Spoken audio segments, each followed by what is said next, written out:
Hello, and welcome to Insightful Conversations with your host, 3 Principles practitioner, Adey-Jones. Join her each week as she welcomes some of the world's leading 3 Principles teachers and practitioners who share how this understanding has dramatically improved the quality of their lives and the lives of those they work with.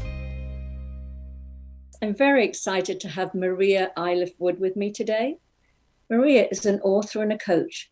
She has been in the coaching profession for over 30 years, coaching with leaders, coaches, and now with writers. She enjoys working with writers who want to write and publish their first book, but find themselves tripped up by writer's block. Maria was first introduced to the principles by her husband, Ashley Wood, just days after she finished writing her first book, Coaching Presence. During lockdown, she wrote and published her second book, Daily Yarns, and she has a third book on the way. I am so thrilled that you're joining us today. I'm very excited for this conversation. And I know you mentioned that you met, or rather you came across the principles through your husband. So I'd love to hear a little bit about how you came across them, because I know you've been coaching for many years before you came across them. So yeah, a little background. So what happened was I was writing a book at the time, and basically Ash was a book widow. I was spending like hours and hours, days and weeks and months of hours and hours of writing, and so he was kind of left to his own devices. And I think he had known of Michael Neal for many years. I think he did some training with Michael many years ago when he was at NLP. And I think it was around about that time that Michael published The Inside Out Revolution. Mm-hmm. So I was writing my book, and Ash kept saying to me, "Oh, you got to read this. You got to read this. Let me tell you this. Let me tell you this." I was going, "No, leave me alone. I'm writing my book." And what happened was the manuscript was due in on the Wednesday, say of July, however many years that ago was, and Dickon was coming over to the UK. I think it was his second visit over. Mm-hmm. And Ash said to me, "Look, there's this guy going to be here at the weekend. Can we go and see him?" And I said, "Well, when I finish writing my book, I'll go anywhere." So we went off he booked us into this place in Essex with when Rudy and Jenny were organising things. And on the way, I said to him, "This better not undermine my book," because he'd started telling me things about what he'd been reading. And of course, it's so different, isn't it, to anything that we've learned before. And so we went to this, it was a 3-day conference. We booked for 2 days and then stayed for the 3rd day. And I had a really big insight, which I didn't, I knew it was a big insight at the time, but I never really appreciated the depth of it until probably 6 or 7 years later when I was writing about it. So that's how it all. Well, next question, obviously, what was that big insight?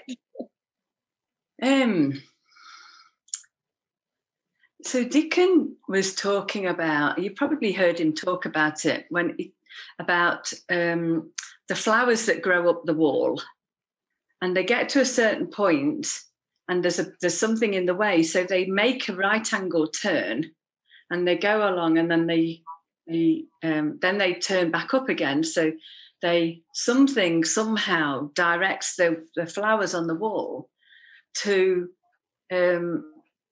know to do that. Mm-hmm. And it was something to do with, and I still even can't put words to it. Yeah. But it was something to do with the intelligence of life coming through me, that I had the intelligence of life within me. And I physically felt a change.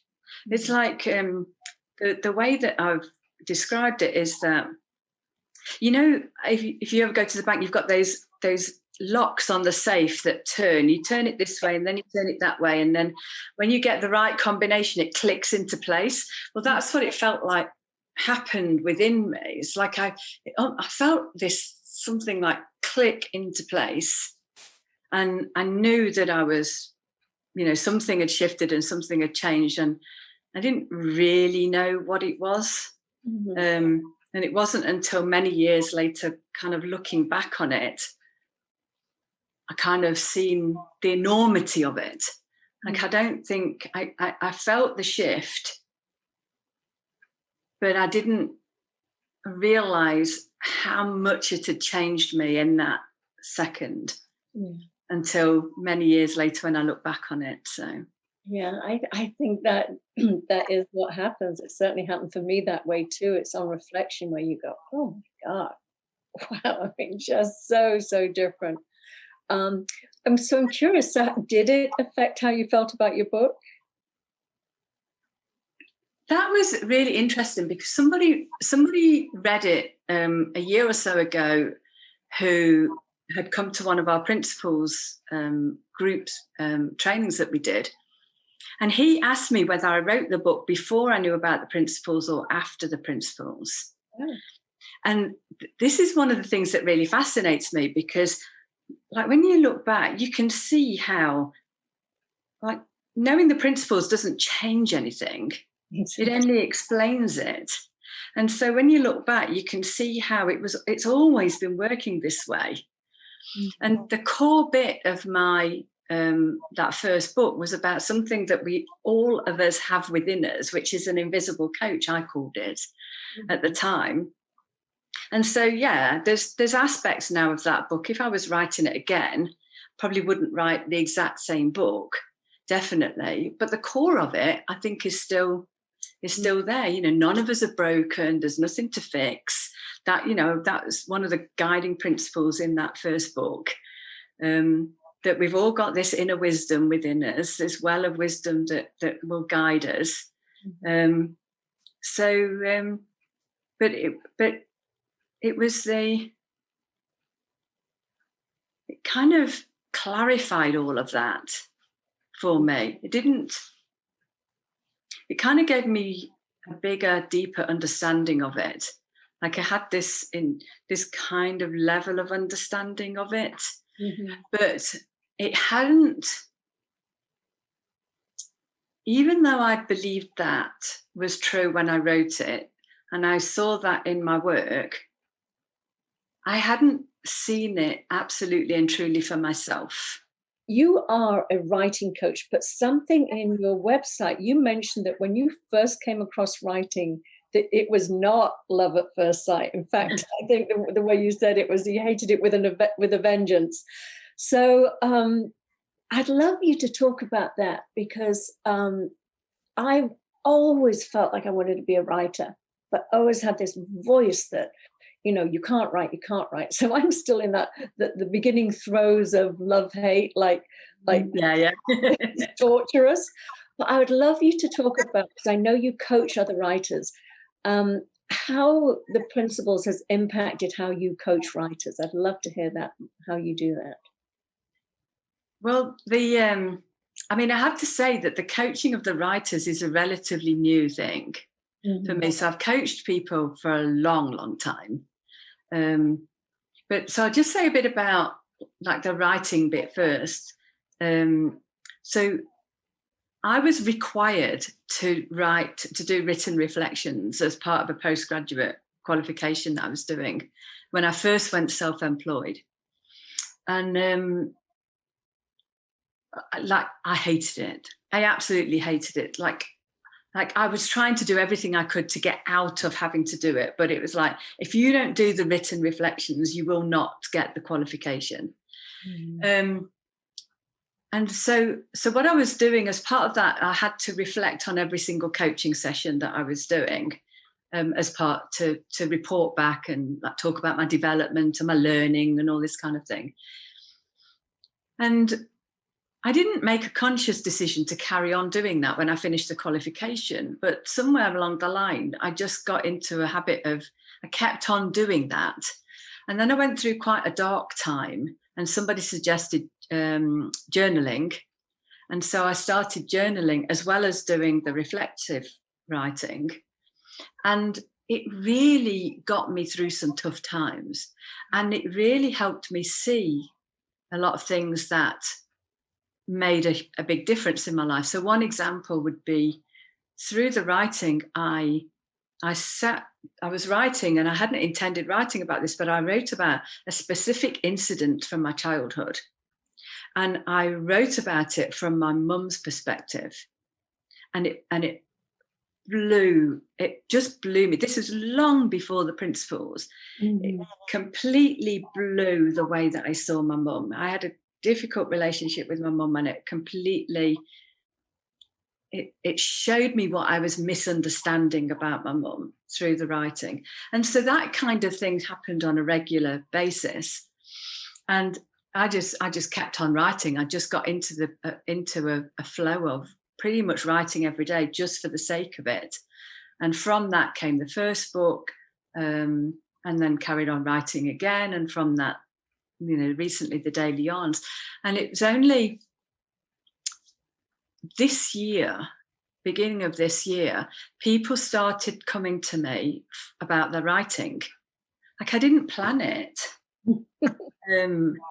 And it's like, at the beginning, if somebody had said to me at the beginning of the lockdown that I would be working with writers going forward to the extent that I am doing, like, I was like, well, how will that happen? Because it's not in my plan.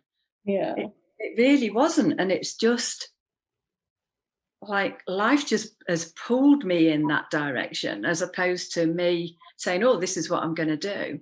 Yeah.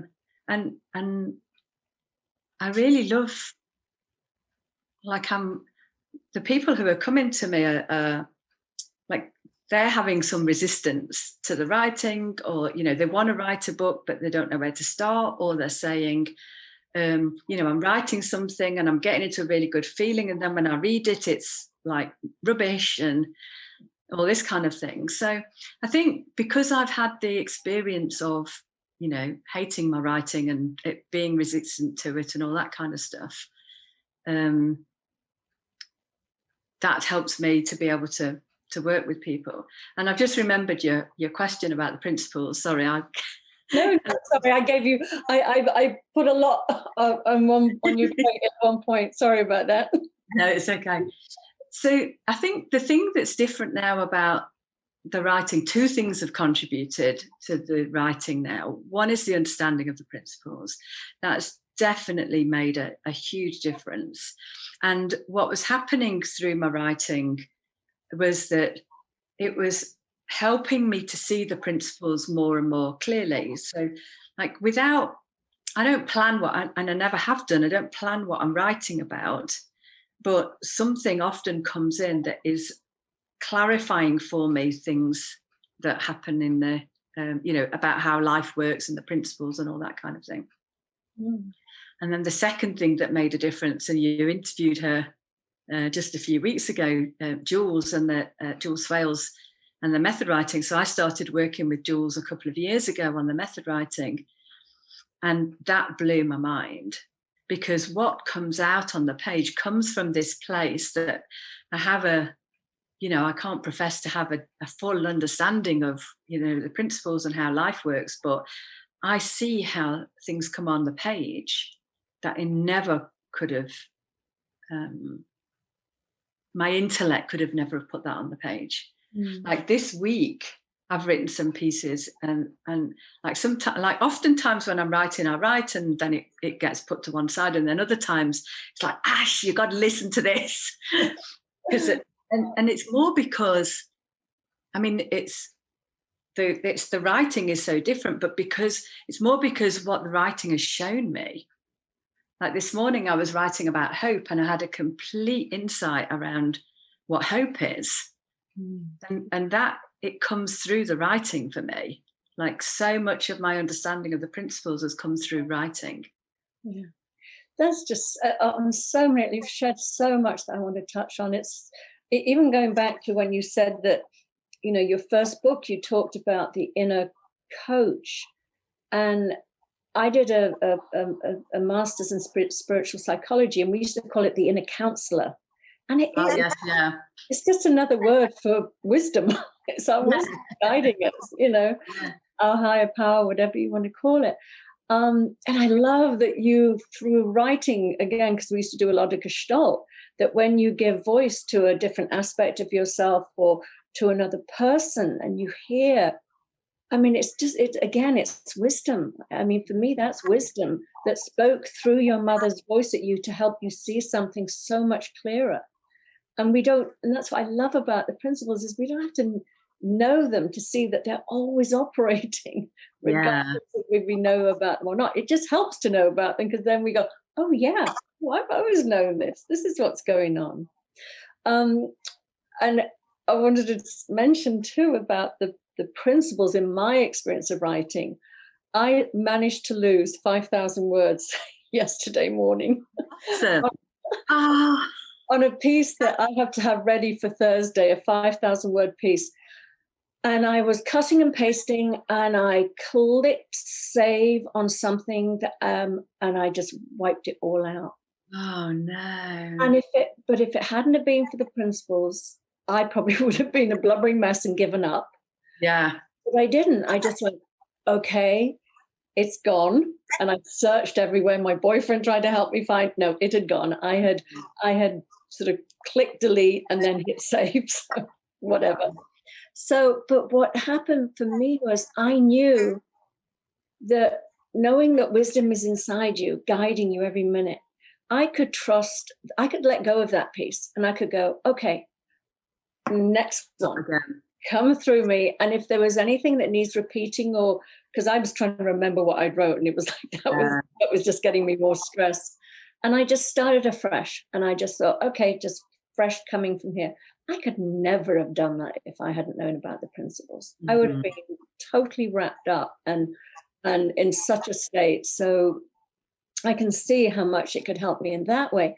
But I would also love you to talk about the ways in which it can help when it comes to writer's block, which is, a lot of us suffer from if we don't know Jules's way, because I'm in class with Jules, or the principles. So let's talk about that. So people. Yes. It was funny because even without knowing the principles, like when I wrote the first book, I would be writing and then I would feel like I was wading through treacle. Like, so it would flow and it would flow and it would flow and flow. And then all of a sudden it would be, and it wasn't coming. And I thought that I had to work my way through it. And luckily, my husband, he would say to me every now and again, he'd say, look, come and have a coffee or come and do, just do something that's not this. And at first I would go, no, I need to work through this. I'm stuck and I need to work it out. But there was a point, and it was luckily fairly early on, where I suddenly realized that whenever I started to get that feeling of it being clunky or stuck, I would just stop. And then I'd go off and do something. And sometimes it might only be 5 minutes. And then I would come back. And then it would just flow again. And so it worked like that for me with the first book. So like as soon as I noticed that stuff was feeling difficult, feeling tough, then I would stop. So I didn't really get writer's block with the first book, but I had these moments of really, this isn't going well, it's not working and all that kind of stuff. And then I just found a way to undo that or kind of get over it. The thing about the writer's block now is like with the understanding, two things, with the understanding of the principles and the method writing. One of the things that I saw, particularly in the class that I did, not this class, a couple of classes ago, where I did the short pieces, it's like over and over and over again, something new can come through when we don't pay attention to all of this stuff that's going on in our heads. It's like the method writing helps, but it's also to do with the principles, because I know lots of people who do the method writing still have all the struggle, and I do sometimes, but I don't tend to, the struggle doesn't tend to bother me in the way that it seems to bother quite a lot of other people. Mm-hmm. And so it's kind of like some people think they have to wait until they're in a good feeling to be able to sit down and then write from the good feeling. Because like I sit down and write regardless of how I'm feeling. And then what happens is, because I'm not paying attention to how I'm feeling and the stuff that's going on in my head, it's like that kind of disappears and then something else comes out on the page. And I don't write good stuff every day. Like, 90% of the stuff that I write doesn't go anywhere. Like some of it is just for me. Some of it is like, maybe, I type it up just in case, but most of it doesn't go anywhere. Yeah. But what some of the conversations that I've had with people have been around when people sit down to write a book, they kind of have this idea that it should go really smoothly. Like, and often people think that, the first draft is the book. And then it's a huge shock when they realize there's a whole editing process that needs to go. Even with the method writing, there's still a whole editing process to go along with it. What they seem to forget is that writing a book is the same thing as life. Like, writing a book is not separate to life. It's part of life. So everything that shows up in life shows up while we're writing a book. So sometimes it flows and sometimes it doesn't. Sometimes it looks brilliant and sometimes it doesn't. Sometimes we put the wrong lenses on and we've written something and we're looking at it through our judgmental lens and it looks crap. And then another time we look at it and we're looking at it with our, rosy spectacles lens and it looks good. So everything that happens in normal life happens in the process of writing the book.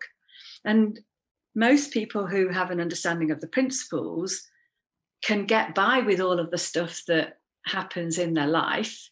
Their understanding of the principles has made that clear enough. But when it comes to writing the book, that's often the blind spot. And so when they start to realize that, oh yeah, this is just another, it's no different to life. So the normal things that show up in my life will show up in my work, and then you can kind of not pay them so much attention, the stuff that has a tendency to get in the way. Yeah, exactly. Like I said, I mean, I in the past I wouldn't have been able to have coped with losing that whole thing, but it really was just so clear to me. It's like I can be in my head freaking out and all this stuff, and I don't have time for that. So it's like, move over. Yeah, but start living again, like you say, living on the paper in that moment. I've only got a couple of days, or not even a couple of days, because I've got to fit it around my coaching schedule and everything. So, and the other thing that I really love about this understanding, especially when it comes to writing, is you can I am so clear that my wisdom is like, there is a book in you or two that needs to come out. And I just don't get caught up in this thinking anymore. I mean, I certainly do. I mean, it catches me, but I don't let it stop me. Because, writing for me is a very, very new thing just in the last year or so. So, that little inner critic can be like, oh, you're the worst in class or whatever. I've seen your writing. I love your writing. Honestly, it's really lovely. Oh, you're so kind.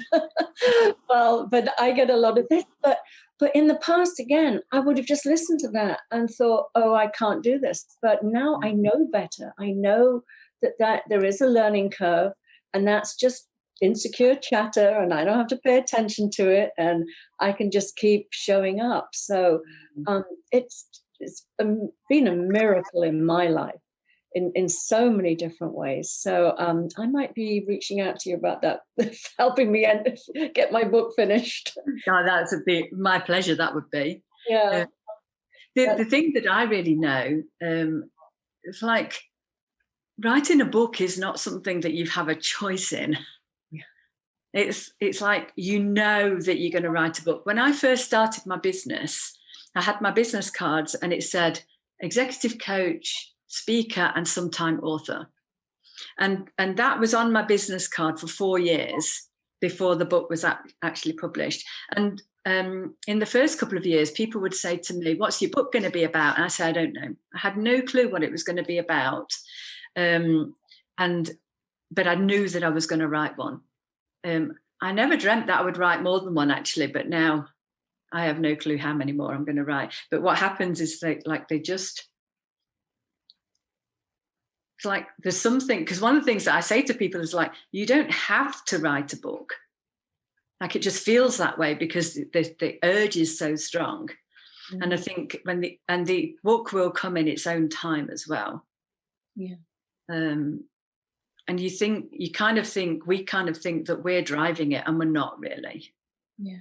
And that's been the same with I mean, I've written 3 books now, one of which isn't published yet, but like I had no what's the word? Control. Yeah. Like, it wasn't up to me to make the book happen.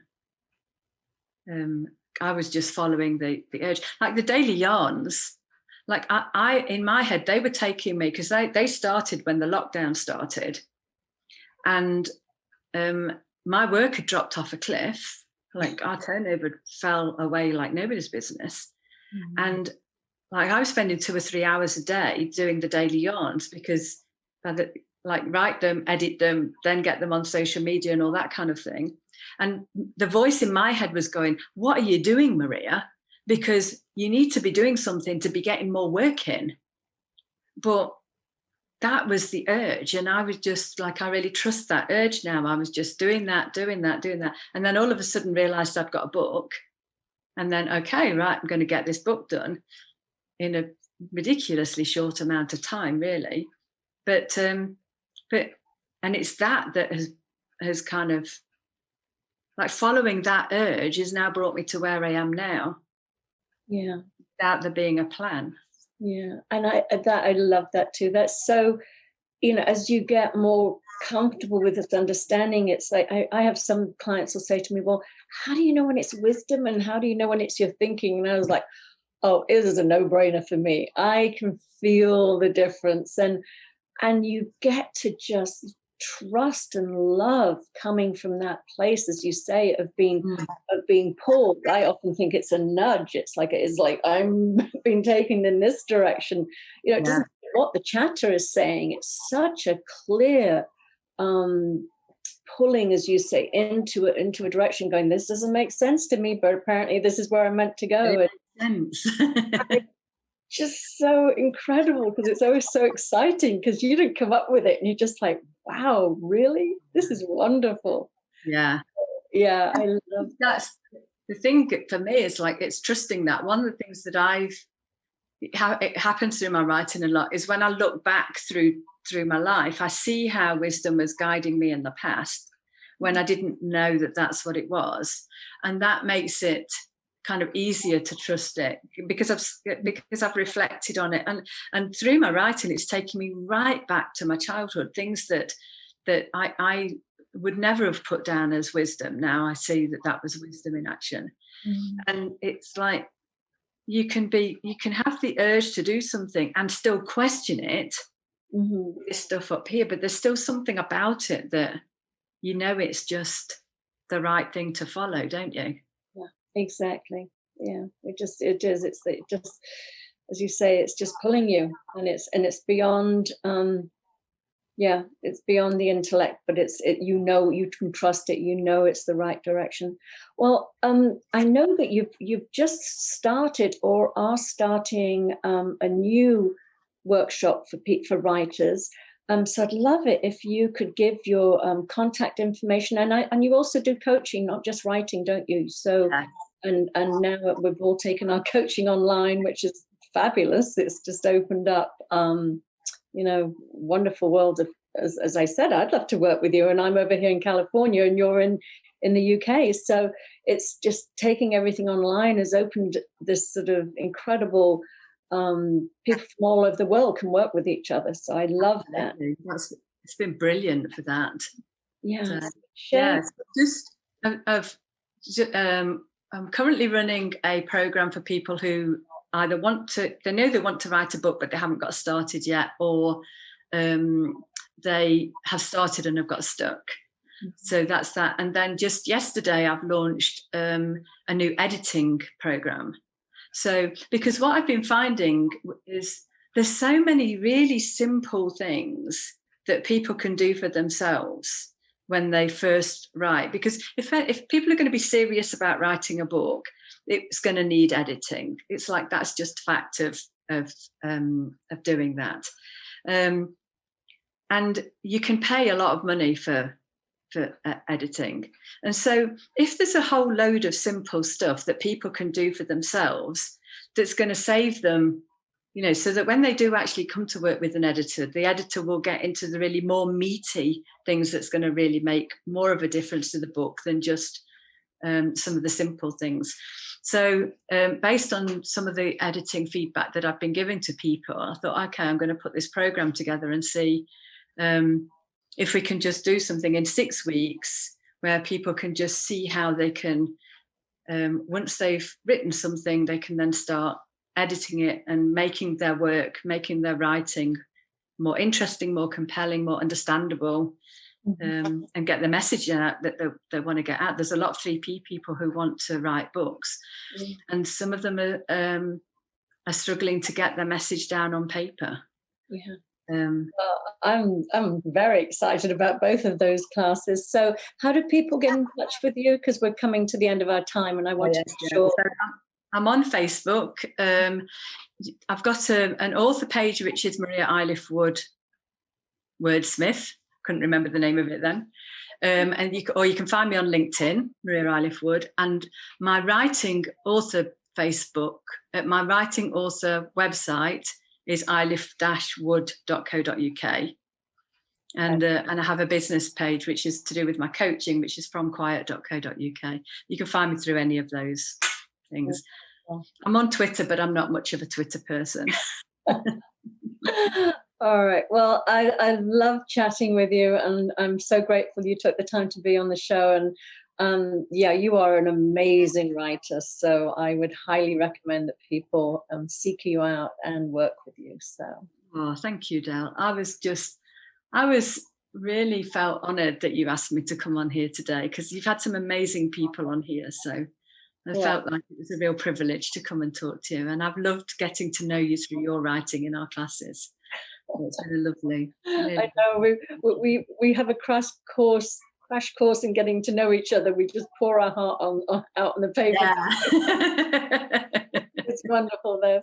So I will see you at the next class, and thank you again, and have a wonderful rest of your evening. And you. Thank you so much, Del. Okay. Bye-bye. Thank you so much for listening to the show. If you're interested in learning more about my coaching and mentoring packages, please reach out to me at theAdeyJones@gmail.com. I would love to hear from you.